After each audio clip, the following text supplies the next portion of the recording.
வணக்கம். Big topic with Karthik Maikumar. 10 ரூபாய் coin செல்லுமா செல்லாதா?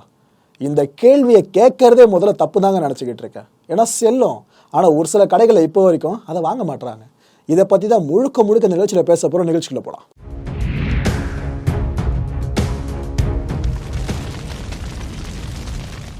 ₹10 நாணயம் செல்லும்னு ஆர்பிஐ எத்தனை வாட்டி சொன்னாலும் நம்ம மக்கள் கேட்குற மாதிரியே தெரிலங்க.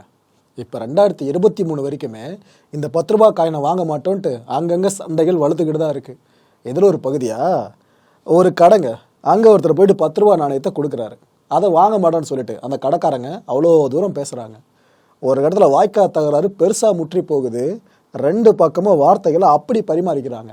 ஒரு கட்டத்தில் அந்த நபர் என்ன பண்ணுறாரு, கடைக்கு வந்த கஸ்டமர்ஸ் கிட்டேயே, அண்ணா இங்கே ₹10 கொடுத்தா வாங்கணும் தானே அப்படின்னு கேட்குறாங்க. அவங்களும் ஆமாம்ப்பா வாங்கணுன்றாங்க. இப்படி சுற்றி இருக்க மக்களுக்கெல்லாம் தெரியுது. ஆனால் அந்த கடையில் ஒர்க் பண்ணிட்டு இருக்கவங்களுக்கு ₹10 நாணயத்தை வாங்கலான்ற பொதுப்படையான அறிவே இல்லாமல் இருக்குது. இது ஆக்சுவலாக இவங்களை சார்ந்து குற்றங்குறை காணணுன்றதுக்காக இந்த கான்டென்ட்டை மேக் பண்ணலை. இது மாதிரி நிறைய கடைகளில் நடக்குது. பொட்டி கடை வரைக்கும் எடுத்துக்கோங்களேன், ₹10 காயினை கொடுத்தா வாங்க மாட்டேன்னு அடம் பிடிக்கிறாங்க. இந்த கொடுமை சில வருஷங்களுக்கு முன்னாடியே முடிஞ்சிருக்கும்னு நினச்சா இந்த வருஷம் வரைக்கும் நீண்டு வந்துகிட்டு இருக்கு. அந்த வீடியோ முதல்ல பார்த்துட்டு வாங்க, அதுக்கப்புறம் தொடர்ந்து பேசலாம். ₹10 காயின் கொடுத்தா ஏன் வாங்க மாட்டீங்க? ஏன்னா எங்க வீட்டுல ரிட்டர்ன் யாரும் கஸ்டமர் வாங்க மாட்டேங்கிறாங்க சார். நீங்க வாங்க ஆரம்பிச்சது சார் எல்லாம் வாங்குவாங்க. 200 காயின் வீட்டுல கிடக்குது, அப்படியே தான் கிடக்குது சார். நீங்க புழக்கத்துல விடுங்க, அதை ஏன் விட மாட்டீங்க? யாரும் வாங்க ஏன் விட மாட்டீங்க? நீங்க தான் போய் கேட்டீங்க. இல்ல என்ன இங்க வியாபாரம் பண்ணிட்டு நீங்கன்னா வந்தா வராதா பண்றீங்க? வாங்க போன்னு பேசுறீங்க. மக்கள் வாங்கணும், நீங்க வாங்க மாட்டீங்க. இப்ப கோர்ட்ல கேஸ் போட்டா என்ன வந்துருமா? ₹10 காயின் வாங்கணும். தமிழ்நாட்டு ரூல்ஸ் படி ₹10 காயின் வாங்கணும். கேஸ் போடவா? கேஸ் போடுறேன். உன் பேர் என்ன? ஏய் வாயா பண்ணு சார். அடிப்பியா? வா அடி வா. இந்த ₹10 காயின் வாங்குவீங்களா வாங்க மாட்டீங்க? வாங்க மாட்டீங்க அப்படிதானே? நீங்க வாங்க மாட்டீங்க. உன் பேர் என்ன? என்ன? இல்ல இல்ல இல்ல இல்ல இத்திருண்டு பையன் பாருங்க. சின்ன பையன் பேசாதீங்க சார். நான் மரியாதை கொடுத்து பேசிட்டு இருக்கேன். ஏன் சின்ன ஸ்கூல் பையனா கேட்க கூடாதா? ஸ்கூல் பையனா கேட்க கூடாதாமா? எல்லாரும் வாங்கணுமா? ஒண்ணும் இல்ல, புரியல எனக்கு. இல்ல இங்க சேலத்துல கடை வச்சிருக்கீங்க, ₹10 காயின் வாங்கணுன்ற தமிழ்நாடு ரூல்ஸ். நீங்க வாங்காம அவர் என்னைய வாயா போயன்றாரு. அடிக்க வராரா? மேல கை வச்சிருவானா அவன்?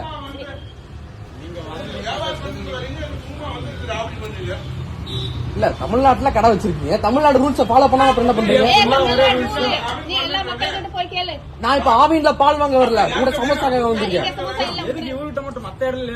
எல்லா இடத்துல ₹10 என்ன குடுக்குறேன்? நீங்க வாங்க மாட்டீங்க. சரி வாங்க மாட்டேன்ல, நான் பாத்துக்கிறேன்.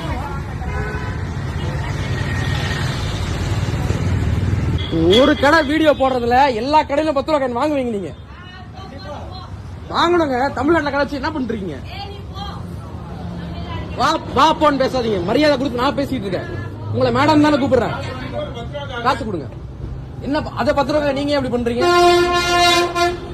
அடிக்க வரையா நீ? என்னைய கேச போடுறேன். என்ன வியாபாரம் டைம்? இதுதான் வியாபாரம் பத்தி தான் பேசிட்டு இருக்கேன் நானு. சார் ₹10 காயின் வாங்கணுமா வாங்க கூடாது சார்? சார் நீங்க சொல்லுங்க சார். நீங்க ₹10 காயின் வாங்கணும் இல்ல? தமிழ்நாடு ரூல்ஸ் படி வாங்கணும் இல்ல? தலைவா நீ சொல்லு. ₹10 காயின் வாங்கணுமா வாங்க கூடாதா? ₹10 காயின் இருக்கு உன்கிட்ட கொடுத்தா நீ வாங்குவியா தலைவா? கடந்த 2005 வருஷம் தான் முறையாக நம்ம இந்தியாவில் ₹10 நாணயம் அறிமுகப்படுத்தப்படுது. ₹20 இருக்கு பார்த்தீங்களா? இதுக்கு அடுத்தபடியாக உயர் மதிப்பு கொண்ட ஒரு நாணயமாக பார்க்கப்படுறது ₹10 நாணயம் தான். ஆனால் அப்பேற்பட்ட ₹10 நாணயத்தோட மதிப்புன்றது ஒன்றுமே இல்லை, ஜீரோன்னு தான் பல பேரை நம்பிக்கிட்டு இருக்காங்க. அதில் உண்மை கிடையவே கிடையாது. மக்களே விழிப்புணர்வு அடைய வேண்டிய நேரம் இது. ஆக்சுவலாக இந்த ₹10 நாணயத்தை வாங்க மாட்டோம்னு சொல்கிறவங்க தனியார் அலுவலகங்களாக இருக்கட்டும், இந்த தள்ளுவண்டி கடை வச்சுருப்பாங்களா அவங்களா இருக்கட்டும், அரசு பேருந்துகளாக இருக்கட்டும், அரசு அலுவலகங்களாக இருக்கட்டும், அவ்வளோ எதுக்குங்க? வங்கிகள் இருக்குல்ல, ஒரு சில வங்கிகளில் கூட இந்த ₹10 காயினை வாங்க மாட்டுறாங்கன்னு இதுக்கு முன்னாடி பல பேரும் கம்ப்ளைண்ட்டை ரைஸ் பண்ணியிருந்தாங்க. இப்படி இவ்வளோ இடங்களில் ₹10 நாணயம் சார்ந்த புறக்கணிப்பு நடந்துக்கிட்டே இருந்துட்டு இருந்திருக்கு. ஆக்சுவலாக இது 1 மாதம் 2 மாதம் கிடையாது, சில ஆண்டுகளாகவே இந்த கலைபுரம் போய்கிட்டு தான் இருக்கு. ஆனால் முற்றுப்புள்ளின்னு வைக்கப்படலை. வாட்ஸ்அப்பில் பல பேர் என்ன பண்ணிட்டாங்க, ₹10 நாணயங்கள் இனிமேல் செல்லாது, அரசு அறிவிச்சிடுச்சு. அதனால யாருமே இனிமேல் 10 ரூபாய் நாணயத்தை உங்ககிட்ட கொடுத்தாங்கன்னா வாங்காதீங்க, டிரான்சாக்ஷனுக்கு பயன்படுத்தாதீங்கன்னு மிகப்பெரிய ஒரு வதந்தியை பரப்பி விட்டாங்க. இதில் துளி கூட உண்மை கிடையாதுங்க, பெரிய வதந்தியை பரப்பி விட்டாங்க. ஒரு செய்தியோட ஆழம் என்னன்றது நம்மளுக்கு தெரியல, சந்தேகமாக இருக்குது அப்படின்னா அதை நம்ம பகிரக்கூடாது. ஆனால் இந்த பேசிக் சென்ஸ் கூட இல்லாமல் பல பேரும் அந்த செய்தியை வாட்ஸ்அப்பில் பரப்பி விட்டுட்டாங்க. இதை நம்பி நிறைய பேரும் ஐயோ 10 ரூபாய் காயினா வேணாம்ப்பா, நீ நோட்டாக கூட வாங்கிக்கிற, காயின் மட்டும் வேணான்னு இப்படிலாம் பேச ஆரம்பிச்சிட்டாங்க. எமர்ஜென்சிக்கு கையில் 10 ரூபாய் காயினை மட்டும் நம்பி வச்சுட்டு இருக்க ஒருத்தர் திடீர்னு போயிட்டு எந்த இடத்துல 10 ரூபாய் தலை எடுத்துகிட்டு வர முடியும்? இந்த ப்ராக்டிக்கல் டிஃபிகல்ட்டியை பல பேர் யோசிக்கவே இல்லை. ஓகே, எதுக்காகப்பா இது போலாம் பண்ணுறீங்க, இந்த 10 ரூபாய் காயினே வாங்க மாட்டீங்க அப்படின்னு கேட்டால் ஆளுக்கு ஒரு காரணத்தை அடுக்குறாங்க. ஒட்டு மொத்தமாக 4 காரணங்கள் வந்து நிற்கிது. இதில் முதல் காரணம் என்ன சொல்கிறாங்க, இந்த 10 ரூபாய் காயினை மின்ட் பண்ணுறத, அதாவது அச்சடிப்பாங்க பார்த்தீங்களா, இதை கவர்மெண்ட் நிறுத்திட்டாங்களாமே, அப்புறம் எப்படி நாங்கள் வாங்குறது அப்படின்ற ஒரு காரணம். ரெண்டாவது காரணம், ஏப்பா இங்கே இருக்கிற 10 ரூபாய் காயின்லாம் கொண்டு போயிட்டு பங்களாதேஷில் பிளேடு செய்கிறாங்களாமே, இந்த சவரம் ஒன்று பார்த்தீங்களா அந்த பிளேடு செய்ய பயன்படுத்துகிறாங்களாமே, ஸோ இதனால் கவர்மெண்ட் தடை விதிச்சிட்டாங்களாமே, நாங்கள் எப்படி வாங்குறது? ரெண்டாவது காரணம். மூணாவது காரணம், இந்தியாவில் இன்ஃப்ளேஷன் உச்சத்தில் இருக்குது, பணவீக்கம். ஸோ இதனால் மத்திய அரசு இந்த 10 ரூபாய் காயினை புழக்கத்தில் விட்டுறதுலேருந்து நீக்கிட்டாங்க அப்படின்னு அவங்களே சொல்லிட்டாங்களேமேனு மூணாவது காரணம். நாலாவது காரணம் என்ன சொல்கிறாங்க, எங்ககிட்ட யாருமே இந்த காயினை வாங்க மாட்டுறாங்க, அதனால் நாங்கள் கஸ்டமர்ஸ் கிட்ட இருந்து காயினை வாங்க மாட்டோன்னு பல கடைக்காரர்கள் சொல்கிறாங்க. இந்த 4 காரணங்களும் உண்மையா அப்படின்னு நாம் ஒன்று ஒன்றா ஃபேக்ட் செக் பண்ணி பார்க்கலாம். லிட்ரலாக உங்களுக்கு என்ன தரமா தெரியும், ஏன்பா இவ்வளோ முட்டாள் கூட்டமாக நம்ம மக்கள் இருக்காங்கன்ற உண்மை உங்களுக்கே புரியும். ஒன்று ஒன்றா ஃபேக்ட் செக் பண்ணலாமா?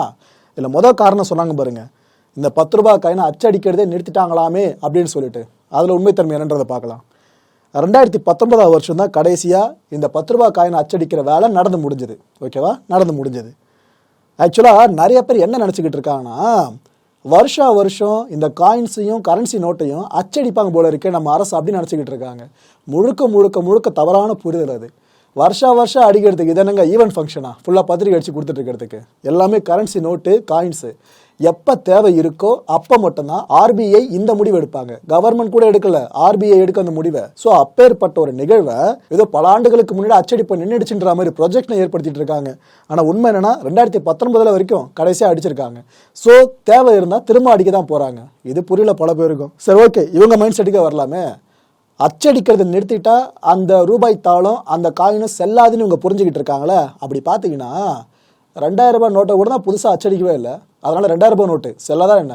உங்கள்கிட்ட கொடுத்தா வாங்க மாட்டீங்களா என்ன? 10 ரூபாய் காயினுக்கு ஒரு நியாயம், 2000 ரூபாய் நோட்டுக்கு ஒரு நியாயம். புரியுது எவ்வளோ தப்பாக இருக்குன்னு தெரியுதா உங்களுக்கு? ஸோ அந்த ஃபர்ஸ்ட் காரணம் சொன்னாங்க பார்த்தீங்களா, அச்சடிக்கிறதே நிறுத்திட்டாங்க, அப்புறம் எப்படி நாங்கள் வாங்குறதுன்னு. இந்த தகவலில் துளியே உண்மை கிடையாது. ஓகே, முதல் காரணம் முற்றிலும் தவறானது ஒன்று. ரெண்டாவது காரணத்துக்கு வாங்க. ஏதோ வங்கதேசத்தில் பிளேடுலாம் செய்யறதுக்கு பயன்படுத்துகிறாங்களாமே, அதனால் கவர்மெண்ட் தடை விதிச்சிருக்கிறதா சொன்னாங்க பார்த்தீங்களா, அதை பற்றி பார்க்கலாம். ஒரு பொய்யை உண்மை கலந்து சொன்னால் அதை நம்பிடுவாங்கன்னு சொல்லுவாங்க பார்த்தீங்களா, அது லிட்டரலாக இந்த ரெண்டாவது காரணத்தில் இருக்குது. எப்படி நான் புரிய வைக்கிறேன். கடந்த 2009 வருஷம் என்ன ஆச்சுன்னா, போலீஸார் ஒரு ரிப்போர்ட்டை ஃபைல் பண்ணாங்க. அதாவது நம்ம இந்தியாவில் பயன்படுத்திக்கிட்டு இருக்க இந்த 5 ரூபாய் நாணயம் இருக்குல்ல, இதை வங்கதேசத்துக்கு கடத்திக்கிட்டு போயிருக்காங்க. தனிப்பட்ட கும்பல்கள் கடத்திட்டு போயிருக்காங்க. போலீஸார் இன்வெஸ்டிகேட் பண்ணி பார்க்குறப்ப தான் தெரியுது, அவங்க நாட்டுக்குள்ளே இந்த ரேசர் பிளேட்ஸ் இருக்குல்ல, நம்ம சவரம் பண்ண பயன்படுத்துகிற பிளேட்ஸு, இதை உருவாக்குறதுக்காக இந்த 5 ரூபாய் நாணயங்களை உருக்கி இருக்காங்க. ஒரு 5 ரூபாய் நாணயத்தை வச்சு கிட்டத்தட்ட 6 பிளேட்ஸை செய்ய முடியும் அவங்களால. ஸோ இப்பேற்பட்ட ஒரு ஷாக்கிங்கான ரிவியலேஷனை நம்ம போலீஸார் ஆர்பிஐக்கு தெரியப்படுத்துகிறாங்க. தெரியப்படுத்துனதுமே ஆர்பிஐ என்ன பண்ணுறாங்க, ஓகேங்க உங்களோட இன்ஃபர்மேஷன் கிடைச்சிருச்சு, நாங்கள் அலர்ட்டாக இருக்கோம், இந்த 5 ரூபீஸ் காயின் சர்க்குலேஷனை நாங்கள் பெருசாக பார்ப்போம், இனிமேல் எல்லாத்துலேயும் நாங்கள் அவதானிச்சு செயல்படுவோம்னு ஆர்பிஐ சொன்னாங்க. ஸோ இது நடந்த விஷயம்.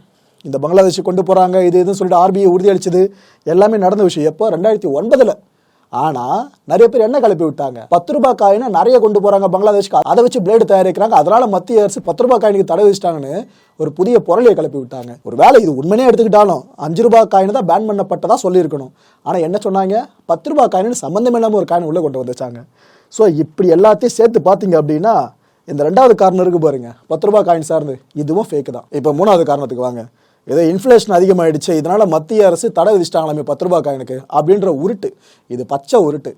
இன்ஃப்ளேஷனுக்கும் 10 ரூபாய் காயினுக்கும் என்ன சம்மந்தம்? ஆனால் இதையும் நம்புறதுக்கு ஆள் இருக்கா நம்ம ஊரில், அதுதான் ஹைலைட்டு. அதுவும் மத்திய அரசு இந்த முடிவு எடுத்தாங்கன்னு சொன்னாங்க பாருங்க. இதில் ஆக்சுவலாக கரன்சி சார்ந்து காயின் சார்ந்து முடிவெடுக்க வேண்டியது RBI, reserve bank of India. ஆனால் மத்திய அரசை உள்ளே கொண்டு வந்து வச்சுட்டாங்க. இந்த 10 ரூபாய் காயினுக்கு தடை அப்படின்ட்டு ரிசர்வ் பேங்க் ஆஃப் இந்தியாவும் ஃபினான்ஸ் மினிஸ்ட்ரியும் இது வரைக்கும் ஒரு அறிக்கையை கூட பகிரங்கமாக வெளியிட்டதே கிடையாது. அதிகாரப்பூர்வ அறிவிப்பை ஒன்றுத்தையுமே வெளியிட்டதில்லை. அப்படி இருக்கிறப்ப எதை பேஸா வச்சுக்கிட்டு இந்த 10 ரூபா காயின் செல்லாதுன்னு பல பேர் கட்ட வைத்து விட்டுட்டு இருக்காங்க கதைகளை. ஸோ இதன்படி பார்த்தீங்கன்னா 3வது காரணமும் மெகா உருட்டு, ரைட்டு. 4வது காரணத்துக்கு வாங்க. ஆக்சுவலாக இந்த காரணத்தோடு நான் முழுமையாக உடன்படுறேன். எதுக்காக சொல்கிறேன்னா, கடைக்காரன்ட்டு போய் கேட்டிங்க அப்படின்னா, ஏங்க காயினை வாங்க மாட்டீங்க 10 ரூபா காரன், அவர் என்ன சொல்கிறாரு, ஏன்ப்பா கஸ்டமர்ஸ் யாருமே வாங்க மாட்டுறாங்க, பயப்படுறாங்க, அப்படி நான் மட்டும் உங்ககிட்ட இருந்து வாங்க முடியும், அதனால தான் இப்போ வாங்குறதில்ல, அவங்க வாங்கலை அதனால் நான் வாங்க மாட்டேறேன் அப்படின்றாங்க. இதுதான் இப்போ நடந்துக்கிட்டு இருக்கு. உண்மை என்னன்னே தெரியாமல் யாரோ ஒருத்தர் செய்கிற தப்பை அவங்க அப்படியே சரி நினச்சி அந்த தப்பை இவங்களே செஞ்சுக்கிட்டு இருக்காங்க. இந்த சர்க்குலேஷன் இப்போ வரைக்கும் பெருசாக போயிட்டு இருக்கிறதா ஏற்றுக்கொள்ள முடியாமல் இருக்குது. ஏன்னா பல அவேர்னஸ் வீடியோஸ் போட்டாலும் சரி, மத்திய அரசும் ஆர்பிஐயும் எவ்வளவோ தலைப்பாடாக அடிச்சுக்கிட்டாலும் சரி, நிறைய புரிதல் இல்லாத மக்கள் இப்போ வரைக்கும் 10 ரூபா காயினை ஒதுக்கிக்கிட்டே இருக்காங்க. 4 காரணங்களும் எப்பேற்பட்ட காரணங்கள், அதை பற்றின ஃபேக்ட் செக் ஃபுல்லாக முடிச்சிட்டோம். அடுத்தபடியாக ரொம்ப ரொம்ப முக்கியமான ஒரு விஷயம், ஆக்சுவலாக உருட்டு இது, ஓகேவா? ஆக்சுவலாக உருட்டு, புரிதல் இல்லாத உருட்டு. என்னன்னா, இந்த சிம்பிள் தெரியுது பார்த்தீங்களா, அதை நம்ம ஆர்எஸ்ன்னு இதுக்கு முன்னாடி வரைக்கும் பயன்படுத்திட்டு இருந்தோம் ருப்பீஸுக்கு. அதுக்கப்புறமா மேலே 2 கோடு, அதுக்கப்புறம் இந்த ஆர் பாதியில் இருக்க மாதிரி ஒரு சிம்பிளை நாம் ருப்பீஸ் சிம்பிளாக பிரயோகிக்க ஆரம்பித்தோம். இந்த ருப்பீஸ் சிம்பிள் எந்தெந்த 10 ரூபா காயினில் இல்லையோ அந்த 10 ரூபா காயினில் செல்லாதுன்னு மெகா உருட்டுங்க. ஆக்சுவலான உண்மை என்ன தெரியுமா, கடந்த 2010 வருஷம் ஜூலை 15ஆம் தேதி தான் இந்த சிம்பிளே அறிமுகப்படுத்தப்பட்டுச்சு. ஆனால் 10 ரூபா காயின் அதுக்கு முன்னாடி அச்சடிக்கப்பட்டு இருந்துச்சு. அந்த 2010க்கு முன்னாடி, இட் மீன்ஸ் இந்த சிம்பிள் அறிமுகமாகிறதுக்கு முன்னாடி எடுத்துக்கிட்டிங்கன்னா 15 ரேடியேட்டிங் லைன்ஸை உங்களை 10 ரூபா காயினில் பார்க்க முடியும். ஸோ அதுக்கப்புறம் தான் இந்த சிம்பிள் வந்த பிற்பாடு 2010க்கு அப்புறம் தான் இந்த சிம்பிளை 10 ரூபா காயின்குள்ளே கொண்டு வந்தாங்க. சிம்பிளே கிரியேட் ஆகாத காலகட்டத்தில் 10 ரூபா காயினில் எதுக்காக அந்த சிம்பிள் இல்லை, அதனால் செல்லாதுன்னு சொன்னால் எப்படி இருக்கும்? இதையும் சில முட்டாள் கூட்டம் நம்பிக்கிட்டு இருக்கு. மக்களே நம்மளால் முடிஞ்ச அளவுக்கு நிறைய விஷயங்களை ரிசர்ச் பண்ணி ஃபேக்ட் செக் முடிச்சிட்டோம். அடுத்தபடியாக ரிசர்வ் பேங்க் ஆஃப் இந்தியா என்ன தெரியுமா சொல்லியிருக்காங்க, 10 ரூபா காயின் செல்லும், தொடர்ந்து செல்லும் அப்படின்னு இருக்காங்க. திரும்ப திரும்ப ஆழமாக சொல்லியிருக்காங்க. விவரம் அறியாத சில பேர் தேவையற்ற சந்தேகத்தை கிளப்பிக்கிட்டு இருக்காங்க, பல பேரையும் நம்ப வச்சுக்கிட்டு இருக்காங்க. இந்த தவறான தகவலை மக்கள் புறக்கணிக்கணும்னு சொல்லி கேட்டுக்கிட்டு இருக்காங்க. இதை வாங்க மறுத்தா, இட் மீன்ஸ் 10 ரூபா காயின் செல்லாதுன்னு யாராவது வாங்க மறுத்தா ஆக்ஷன் உறுதின்னு இருக்காங்க. இந்த கான்டென்ட்டை இன்னும் கொஞ்சம் டெப்த்தாக அனலைஸ் பண்ணலாமே. இப்போ நீங்கள் ஸ்க்ரீனில் பார்க்குறீங்களா, இது எல்லாமே 10 ரூபா காயினோட மாடல்ஸுங்க. கிட்டத்தட்ட 4 மாடலில் உங்களால் 10 ரூபா காயின்ஸை பார்க்க முடியும். மொதல் முறையாக 2005 அச்சடிச்சுன்னா சொன்னால் பார்த்தீங்களா, 2005லேருந்து 7 வரைக்கும் எடுத்துக்கிட்டிங்கன்னா இந்த ஷேப்பில் தான் உங்களால் 10 ரூபா காயினை பார்க்க முடியும். முதல் முறையாக வந்து 10 ரூபா காயின் இது ஆக்சுவலாக பை மெட்டாலிக்குங்க. இதோட சென்டரில் பார்த்தீங்கன்னா காப்பர் நிக்கல் இருக்கும், ரிங்கில் பார்த்தீங்கன்னா அலுமினியம் பிரான்ஸ் இருக்கும். ஸோ இதனால தான் பை மெட்டாலிக் இதுக்கு பேர் வச்சுருந்தாங்க. இந்த காயினில் எங்கேயுமே உங்களால் ருப்பீஸ் சிம்பிளை பார்க்க முடியாது. இட் மீன்ஸ் இந்த 2 கோடு மேலே அப்புறம் இந்த 6 பாதி இருக்காமல் சொன்ன பார்த்துங்க, இப்போ இருக்க பயன்படுத்திருக்கோம் ருப்பீஸ் சிம்பிள், அது பார்க்க முடியாது, ரைட்டு. 2வது அந்த மாடல் இதுங்க, 2008லேருந்து 2010 வரைக்கும் இதுவே பை மெட்டாலிக் தான். இதில் நீங்கள் அந்த மேலே சொன்ன பாருங்க 15 ரேடியேட்டிங் லைன்ஸு, அதை மட்டும் உங்களால் பார்க்க முடியும். மற்றபடி இதுலேயும் ருப்பீஸ் சிம்பிள் இப்போ இருக்கு பாருங்க, அதை பார்க்க முடியாது. ஸோ 2010 வரைக்கும் இது. இதுக்கப்புறம் வாங்க 2011லேருந்து 2018 வரைக்கும் இதுவும் பை மெட்டாலிக் தான். இதில் பார்த்தீங்கன்னா உங்களால் அந்த ருப்பீஸ் சிம்பிளை தெளிவாக பார்க்க முடியும். ஸோ இங்கே தான் நீங்கள் தெளிவாக புரிஞ்சுக்கணும், 2010 அறிமுகமானது ருப்பீஸ் சிம்பிள். ஸோ அதனால் அதுக்கப்புறம் வர்ற காயின்ஸில் இது உள்ளே கொண்டு வந்திருக்காங்க. அண்ட் 2019 கடைசியாக மின் பண்ணப்படுறது பார்த்தீங்கன்னா இந்த ஷேப்லங்க. இதில் அவ்வளோ அழகாக சில வேலைப்பாடுகளை கொடுத்துருப்பாங்க, இன்க்ளூடிங் ருப்பீஸ் சிம்பிளோடு. இந்த 4 வகையான காயின்ஸும் செல்லும். இதை தான் திரும்ப திரும்ப அடித்து சொல்கிறேன், செல்லும்.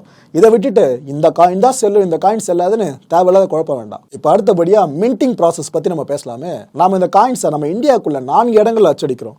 அதில் ஒன்று பார்த்தீங்கன்னா கல்கட்டா மின்ட்டு, கல்கட்டா பகுதியில் அச்சடிக்கிறது. இதை தொடர்ந்து ஹைதராபாத் மின்ட்டு. ஆக்சுவலாக இது போல் சிம்பிள்ஸ் இருக்குல்ல, இந்த ஸ்டாரு அண்ட் இது போல் முக்கோணம் மாதிரி அண்ட் இது போல் சர்க்கிள் மாதிரி, இது எல்லாமே உங்களால் காயினோட பாட்டமில் பார்க்க முடியும். இப்போ கொல்கத்தாவில் மின் பண்ணப்பட்ட அந்த காயின் உங்கள் கையில் இருக்குது அப்படின்னா அதில் எந்த சிம்பிளையும் உங்களால் பார்க்க முடியாது. ஏன்னா அவங்க சிம்பிள் யூஸ் பண்ணுற பழக்கமே இல்லாமல் இருக்காங்க. ஆனால் ஹைதராபாத் மின் பண்ண காயினாக இருந்துச்சுன்னா அந்த காயினோட பாட்டமில் ஸ்டார் சிம்பிளை பார்க்க முடியும். ஸ்டார் சிம்பிள் இருந்துச்சுன்னா அந்த காயின் மின் பண்ணப்பட்ட இடம் ஹைதராபாத் அப்படின்னு நம்ம புரிஞ்சுக்கணும்.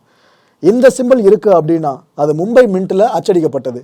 இந்த சிம்பிள் இருக்குன்னா அது நொய்டா மின்ட்டில் அச்சடிக்கப்பட்டது. என்னப்பா நம்ம இந்தியாக்குள்ளே மட்டும்தான் காயின்ஸ் அச்சடிப்பாங்களா, வெளிநாடுகள்லாம் கொடுக்க மாட்டாங்களா என்ன, சில நாடுகளில் கொடுப்பாங்களே அப்படின்னு கேட்டிங்கன்னா எஸ், நம்ம நாட்டிலையும் கொடுத்துருக்கோம். எதுக்காக எங்கெங்கே கொடுத்தோன்னு பார்த்தீங்கன்னா இந்த டிமாண்ட் இன்க்ரீஸ் ஆகிடுங்க ஒரு சில நேரங்களில்.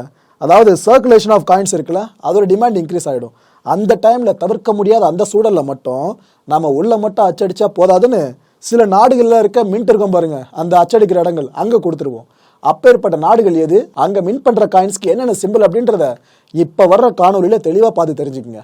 1985ல ₹1 காயினை அச்சடிச்சது யூகேவோட பர்மிங்ஹாம் மின்ட், யூகேவோட ராயல் மின்ட், சவுத் கொரியாவோட டீகு மின்ட், கனடாவோட ராயல் கனேடியன் மின்ட், மெக்சிகோவோட மெக்சிகன் மின்ட், சவுத் கொரியாவோட சியோல் மின்ட், ஸ்லோவாக்கியாவோட கிரமினிகா மின்ட், சவுத் ஆப்பிரிக்காவோட பிரிட்டோரியா மின்ட், யூகேவோட டவர் மின்ட் அண்ட் ரஷ்யாவோட மாஸ்கோ மின்ட். இந்த மின்ட்ஸ் எல்லாம் பார்த்தீங்கன்னா 1985ல ஆரம்பிச்சு 2000 வரைக்கும் இந்த ₹1 coin, 50 paisa coin, 25 paisa coin, 10 paisa coin, ₹2 coin, ₹5 coin, இவ்வளோ காயின்ஸ் இந்தியாவுக்கு வெளியே, இட் மீன்ஸ் ஃபாரின் கண்ட்ரீஸ்ல அச்சடிக்கப்பட்டிருக்கு. மக்களே, இந்த கான்டென்ட்டை பொறுத்த வரைக்கும் நாமெல்லாம் சிந்திக்க வேண்டியது ஒரே ஒரு விஷயம் மட்டும்தான். ஒரு சின்ன வதந்தி போதும் ஒட்டுமொத்த நாட்டையும் குழப்பி விடுறதுக்கு. அட்லீஸ்ட் ஒரு ₹10 காயின் தானே, இது எதுக்கு இவ்வளோ தூரம் பெருசாக கான்டென்ட்டாக எடுத்து பேசணும்னு சில பேர் நினச்சிங்கன்னா, உங்களுக்கு வேணா மேபி இது அட்லீஸ்ட் ₹10 காயினாக இருக்கலாம். ஆனால் இது பல பேருக்கும் பெரிய சம்பாத்தியம். கஷ்டப்படுற மக்களுக்கு இது பெரிய பெரிய சம்பாத்தியம். ஸோ அவங்களோட பார்வையிலேருந்து இந்த கான்டென்ட்டை பார்க்கறதுனால தான் இவ்வளோ தூரம் டீட்டெயிலாக ரிசர்ச் பண்ணி கொடுக்க வேண்டியதாக இருக்குது. ஸோ இவ்வளோ சொன்னதுக்கு பிற்பாடும் ₹10 காயினை வாங்க மாட்டேன் அப்படின்னு யாராவது அடம் பிடிச்சிங்கன்னா, ஓகே, இதுக்கு மேலே வந்து சொல்ல விரும்பல. அடுத்த நிகழ்ச்சியை சந்திக்கலாம். நன்றி, வணக்கம்.